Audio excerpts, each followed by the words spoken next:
शहरपसंद ड्रामे में सनम और फिदा की मोहब्बत, इनका रिश्ता, इनकी शादी कैसे ख़त्म होने वाली है। सनम के ऊपर बदकारी का इल्ज़ाम लगाकर इसे फिदा की नज़रों से गिराने की फिरासत साहब की चाल कामयाब हो जाएगी। तो तफसीलात जानने के लिए वीडियो को आखिर तक ज़रूर देखिएगा।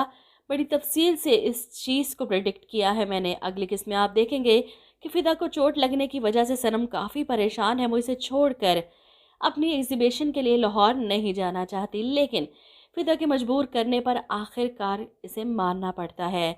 वो फैक्ट्री में अपने ड्रेसेस को आखिरी टच देकर घर वापस आ रही है, जब घर के बाहर ही इसे शाज़मीन मिल जाती है। वो इसे पुकारती है और फिदा की तबीयत के बारे में पूछती है। ऐसे में वो सनम को होशियार करती है कि ये फरासत हर वक्त तुम्हारे घर के चक्कर क्यों लगाता है। इसे ना लोगों का माइंड कंट्रोल करके अपने बस में करना आता है। इसकी ना दोस्ती अच्छी है और ना ही दुश्मनी।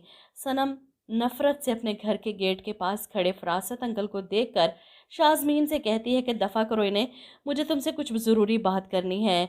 शाज़मीन इसे घर के अंदर ले आती है। फिदा की तबीयत के बारे में वो शाज़मीन को सब कुछ बताने के बाद अपनी मजबूरी बता देती है कि मुझे 2 दिन के लिए अपने काम के सिलसिले में शहर से बाहर जाना है और फिदा के लिए मैं बहुत परेशान हूँ। मैं इसे यूँ छोड़कर नहीं जाना चाहती, लेकिन वो ज़िद कर रहा है। मुझे इसके लिए किसी केयर टेकर की ज़रूरत है। क्या तुम्हारी नज़र में कोई है? तुमने अपनी खाला के लिए भी तो एक औरत रखी थी। जिस पर शाज़मीन इसे उस कंपनी का फ़ोन देती है जहां से इसने खाला के लिए केयर टेकर बुलाई थी, और इस बारे में बात करके सनम काफ़ी मुतमईन है कि कंपनी का आदमी होगा तो मुझे भी इत्मीनान रहेगा फिदा की तरफ से। वो शाज़मीन का शुक्रिया अदा करके घर से निकलती है तो फिरासत साहब अभी भी वहीं मौजूद थे, टोह लेने के लिए कि आखिर ये दोनों मिलकर कौन सी गेम प्लान कर रही हैं। सनम को शाज़मीन के घर से निकलकर अपने घर की तरफ जाते देख फरासत साहब पुकारते हैं कि वो फिदा की तबीयत, लेकिन सनम इग्नोर करते हुए अंदर चली जाती है। फरासत को बड़ा गुस्सा आता है। आखिर चल क्या रहा है शाज़मीन और इसके दरमियान, पता तो मैं लगवा ही लूँगा। ऐसे में आप देखेंगे कि फिदा जो इस हाल में अकेला लेटा था, उदास परेशान, इसने खुद सनम को जाने की इजाज़त दी, लेकिन अब खुद सेंटी हो रहा है। सनम सवाल करती है, ये फरासत अंकल आए थे तुमसे मिलने, घर के बाहर ही खड़े थे। जिस पर फिदा कहता है कि हाँ, वो मेरी तबीयत पूछने आए थे। जिस पर सनम को शदीद गुस्सा आता है, तुम्हें समझ क्यों नहीं आ रही? मुझे ये बिल्कुल भी अच्छे नहीं लगते। पहले तो तुम्हें देखते ही बाहर गली में पकड़ लेते थे, अब घर तक मिलने आ रहे हैं। फिदा सनम की बात पर टोक देता है कि यार पता नहीं तुम्हें क्या प्रॉब्लम है, इतने अच्छे तो हैं फरासत अंकल, इतना ख्याल करते हैं। अब यहाँ बैठा बोर हो रहा था और इन्होंने ही आकर इधर उधर की बातें करके मेरा टाइम पास किया। ऐसे में सनम फिदा को बताती है कि अब इनकी ज़रूरत नहीं पड़ेगी। मेरी शाज़मीन के ज़रिए एक कंपनी से बात हुई है जो केयर टेकर रखवाते हैं घर में, और वह सुबह तक आ जाएगा। शाम को मेरी फ़्लाइट है, मैं इसे सब कुछ समझा कर ही जाऊंगी। इधर आप देखेंगे कि शाज़मीन शाज़ी आंटी से मिलने इनके घर जाती है, इनकी तबीयत पूछने, क्योंकि खाला की वजह से वो पिछले काफ़ी दिनों से मसरूफ़ रही, इसलिए टाइम ही नहीं मिला शाज़ी आंटी के घर जाने का। ऐसे में शाज़िया शाज़मीन को देखकर काफ़ी खुश होती हैं, इसे गले लगाती हैं और वली के बारे में बताती हैं कि इसकी सुई वहीं मिनाहिल पर अटकी हुई है। मेरी लाख नाराज़गी के बावजूद भी वो अपनी ज़िद से पीछे नहीं हट रहा। शाज़मीन इन्हें तसल्ली और हौसला देने के बाद अपने घर की तरफ ही वापस आ रही थी, जब सामने से फरासत अंकल की छोटी बेटी ईमान अपने घर से खाने की ट्रे सजाकर निकलती है और शाज़मीन को हफ्सा के घर से निकलते देख इसे बातें सुनाने आ जाती है। अब किसके खिलाफ साजिशें कर रही हो तुम? मेरे अब्बू को तो बदनाम करने की पूरी कोशिश की तुमने।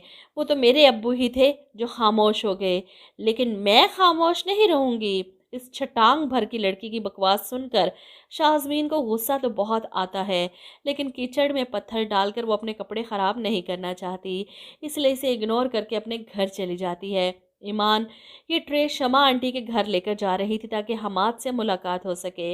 इसी बहाने वो हमाद को देख सकेगी, जो इसके मैसेजेस का जवाब तो दे नहीं रहा। कितनी कोशिश की इसने हमाद के सामने मासूम बनने की, रोने की, दुखी होने की, लेकिन इसने किसी भी मैसेज का जवाब नहीं दिया।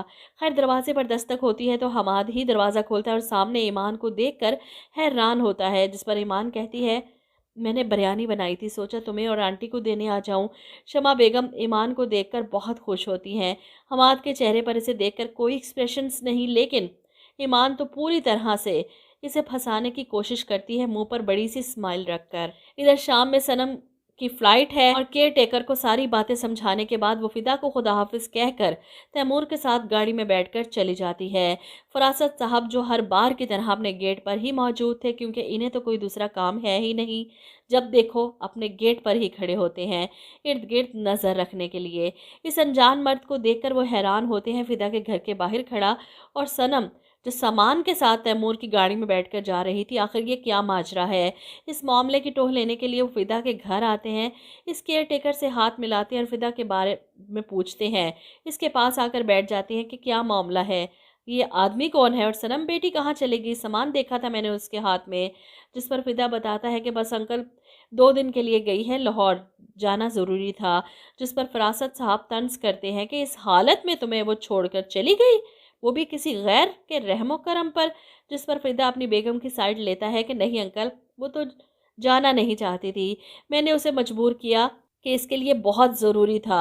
अब फ़रासत साहब को खुलकर मौका मिलेगा फ़िदा का दिमाग ख़राब करने का। और मुझे क्या लग रहा है कि सनम की जो इतने दिनों से तबीयत डाउन थी और इसे अंदाज़ा नहीं हुआ कि वो उम्मीद से थी, वहीं लाहौर से आने के बाद तबीयत ज़्यादा ख़राब होगी तो डॉक्टर को दिखाने के बाद पता चलेगा कि वो उम्मीद से है, और तब फ़िदा इस बच्चे को लेकर सनम से बदगुमान हो जाएगा कि मेरी रिपोर्ट्स में तो साफ लिखा था कि मैं तो कभी बाप बन ही नहीं सकता, तो फिर किसका है ये बच्चा।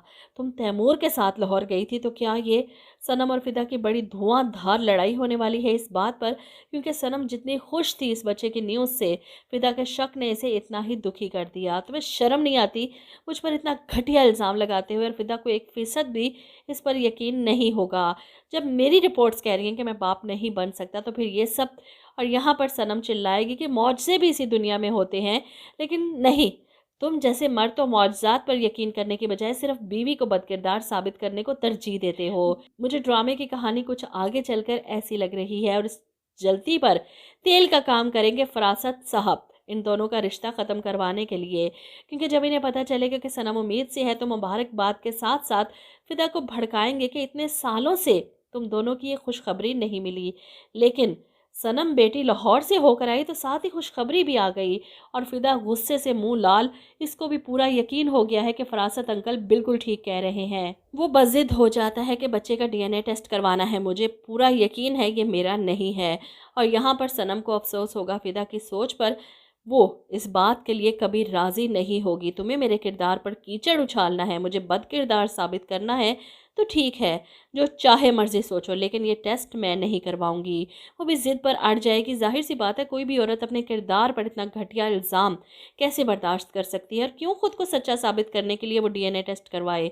और तभी इन दोनों का रिश्ता बिल्कुल टूटने के करीब होगा, या शायद टूट ही जाए, क्योंकि फ़रासत साहब का तो यही मकसद है। अपने हर मकसद में वो आज तक पूरे होते आए हैं, और ये भी पूरा करके ही छोड़ेंगे। पता नहीं इनकी अपनी बेटियों की बारी कब आएगी, क्योंकि वली मनाहिल से हर सूरत शादी करना चाहता है, और ये बात वो इसे साफ लफ्ज़ों में बता चुका है कि मैं जानता हूँ कि अम्मी हफ्सा और ईमान के बीच में होने वाली अनबन की वजह से फ़रासत अंकल की तरफ रिश्ता नहीं करना चाहती, लेकिन मनाहिल, मैं तुम्हारे अलावा किसी और से शादी नहीं करूँगा।